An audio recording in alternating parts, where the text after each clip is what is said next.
Godavari global university Rajahmundry engineering, agriculture, pharmacy, health sciences degree కోర్సులకు అడ్మిషన్లు జరుగుతున్నవి. కేంద్ర రాష్ట్ర ప్రభుత్వాలు సమన్వయంతో పనిచేస్తే డబుల్ ఇంజిన్ సర్కార్ ధమాకా ఎలా ఉంటుందో ఆంధ్రప్రదేశ్ని చూస్తే అర్థం చేసుకోవచ్చు. ఆంధ్రప్రదేశ్లో ప్రభుత్వ పాఠశాలల అభివృద్ధి కోసం కేంద్ర ప్రభుత్వం తీసుకొచ్చినటువంటి పిఎం శ్రీ యోజన ఈ పథకాన్ని ఉపయోగించుకొని రాష్ట్రంలో పాఠశాలలకు సంబంధించినటువంటి ఇన్ఫ్రాస్ట్రక్చర్ మొత్తాన్ని కూడా రినోవేట్ చేసేటువంటి ప్రాసెస్లోకి ఆంధ్రప్రదేశ్ ప్రభుత్వం అడుగులు వేస్తుంది. స్వయంగా పాఠశాల విద్యాశాఖ మంత్రి నారా లోకేష్ కార్యాలయం రిలీజ్ చేసినటువంటి ఒక డేటా పార్లమెంట్లో తెలుగుదేశం పార్టీ ఎంపీలు అడిగినటువంటి ప్రశ్నకి సమాధానంగా కేంద్రం రిలీజ్ చేసినటువంటి ఈ డేటాను చూస్తే కనుక ఎవరికైనా కానీ రెండు ప్రభుత్వాల మధ్య సమన్వయం ఉంటే రాష్ట్రానికి ఎంత మేలు జరుగుతుందో అర్థం చేసుకోవచ్చు. గతంలో కూడా చంద్రబాబు నాయుడు గారి ఆధ్వర్యంలో కేంద్ర ప్రభుత్వ పథకాలని సద్వినియోగం చేసుకోవడం, మ్యాచింగ్ గ్రాంట్లు ఇచ్చి కేంద్ర ప్రభుత్వ పథకాల నుంచి ఎక్కువ లబ్ధి పొందడం అనేది ఒక టెక్నిక్గా ఆయన అమలు చేసేవాళ్ళు. అదే తరహాలో ఇప్పుడు కూటమి ప్రభుత్వం కేంద్రాన్ని సమన్వయం చేసుకుంటూ విద్యాశాఖలో సమూల మార్పులకి నాంది పలుకుతుంది. అసలు ఈ పిఎం శ్రీ పథకం ఏంటి, దీనిలో ఆంధ్రప్రదేశ్కి వస్తున్నటువంటి ప్రయోజనం ఏంటి ఒకసారి విశ్లేషిద్దాం. ఇది కేంద్ర ప్రభుత్వం రిలీజ్ చేసినటువంటి డేటా. ఇది పార్లమెంట్లో అడిగినటువంటి ప్రశ్న. పుట్ట మహేష్ కుమార్ యాదవ్ అలానే జిఎం హరీష్ బాలయోగి అడిగినటువంటి ప్రశ్న. ముఖ్యంగా ఆంధ్రప్రదేశ్, ఛత్తీస్గఢ్ రాష్ట్రాల్లో పిఎం శ్రీ యోజన కింద పాఠశాలకి లభిస్తున్నటువంటి సౌకర్యాలు ఎన్ని పాఠశాలని దీనిలో కవర్ చేస్తున్నారనేటువంటి డేటా అడిగితే ఆశ్చర్యకరమైనటువంటి సమాధానం ఇచ్చింది. ఏలూరు, కోనసీమ ప్రాంతాల్లో ఎంత సపోర్ట్ చేస్తారు, ఎన్ని స్కూల్స్కి ఈ పిఎం శ్రీని అప్లై చేస్తున్నారు అనేటువంటి విషయానికి కూడా ఒక స్పష్టమైనటువంటి ఆన్సర్ ఇచ్చారు. ఒక్క ఆంధ్రప్రదేశ్లోనే 935 పాఠశాలల్ని పిఎం శ్రీ యోజన కింద కేంద్ర ప్రభుత్వం గుర్తించింది. పిఎం శ్రీ యోజన కింద 935 పాఠశాలలు, అందులో అన్ని రకాల కేటగిరీల పాఠశాలలు ఉన్నాయి. సో ఒక్క రాష్ట్రంలోనే దాదాపు 1000 పాఠశాలను గుర్తించినట్టు దేశవ్యాప్తంగా చూస్తే ఛత్తీస్గఢ్లో 341 పాఠశాలను గుర్తించినట్టుగా అనౌన్స్ చేశారు పార్లమెంట్లో.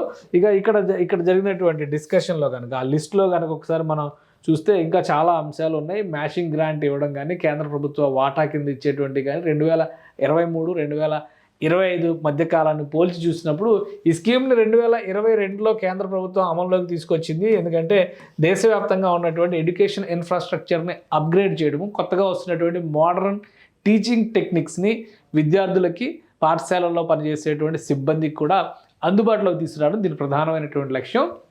మొదటి సంవత్సరంలో పెట్టినటువంటి ప్రణాళికలో ఆంధ్రప్రదేశ్ ప్రభుత్వానికి సంబంధించి 354 కోట్లు కేటాయిస్తే కేంద్ర ప్రభుత్వ వాటా కింద 212 కోట్లు వచ్చినాయి. సో ఇది కేంద్రం అప్పుడు రిలీజ్ చేసినటువంటి సెంట్రల్ షేర్ రిలీజ్ 106 కోట్లు మాత్రమే రిలీజ్ చేయగలిగారు. కానీ 2024-25 కంపేర్ చేసి చూస్తే కనుక కేంద్ర ప్రభుత్వం ఇచ్చినటువంటి షేరు 469 కోట్లు, అంటే అప్రూవ్ చేసింది 782 కోట్లు, షేర్ రిలీజ్ చేసినటువంటిది 294 కోట్లు. అలానే 2025-26లో చూస్తే 555 కోట్లు అప్రూవ్ చేసింది, 333 కోట్లు రిలీజ్ చేసింది. అంటే ఇది ఆంధ్రప్రదేశ్లో కేంద్ర ప్రభుత్వ పథకం కింద అమలవుతున్నటువంటి ఈ పిఎం శ్రీ యోజన కింద వచ్చినటువంటి మద్దతు. అంటే దాదాపు 120% 2023-2024 ఇది వైసీపీ ప్రభుత్వం ఉన్నటువంటి సమయం, ఇది కూటమి ప్రభుత్వం ఉన్నటువంటి సమయం. ఈ రెండింటి మధ్య తేడా చూస్తే ఏంటంటే దాదాపు 120% ఇక్కడికి వచ్చేటువంటి ఫండింగ్, ఆంధ్రప్రదేశ్కి వచ్చేటువంటి ఫండింగ్, ప్రత్యేకంగా ఈ పథకం కింద వచ్చేటువంటి ఫండింగ్ ఆంధ్రప్రదేశ్కి పెరిగింది. అంటే డబుల్ ఇంజిన్ సర్కార్ అడ్వాంటేజ్ అనేది చాలా స్పష్టంగా ఇందులో కనిపిస్తుంది. అలానే పాఠశాలలకి సంబంధించినటువంటి రిలీజ్ అయినటువంటి అమౌంట్స్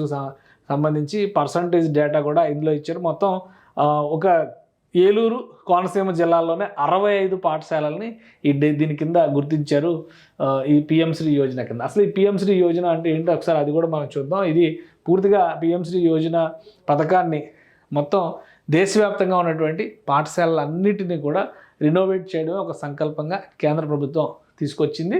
సో దాని పథకానికి ఉన్నటువంటి ప్రధానమైనటువంటి లక్ష్యం 14,500 పాఠశాలల్ని కేంద్ర ప్రభుత్వం గుర్తించింది. ఆ పాఠశాలలన్నింటిలో అందులో కేంద్రీయ విద్యాలయాలు ఉన్నాయి, నవోదయ స్కూల్స్ ఉన్నాయి, అలానే కేంద్ర రాష్ట్ర ప్రభుత్వాల ఆధ్వర్యంలో నడిచేటువంటి primary, upper primary, secondary, higher secondary schools కూడా ఇందులో ఉన్నాయన్నమాట. వీటన్నిటికీ సంబంధించినటువంటి డాష్ బోర్డు కూడా కేంద్ర ప్రభుత్వం మెయింటైన్ చేస్తుంది. ఈ డాష్ బోర్డు ఒకసారి మనం చూస్తే ఇది నెంబర్ ఆఫ్ డిస్ట్రిక్ట్స్ ఆంధ్రప్రదేశ్లో ఇచ్చినటువంటి డేటా 26 జిల్లాలకి సంబంధించినటువంటి blocks 782, number of PM Shri Yojana schools 982 వరకు గుర్తించారు మొత్తం అంతా కూడా.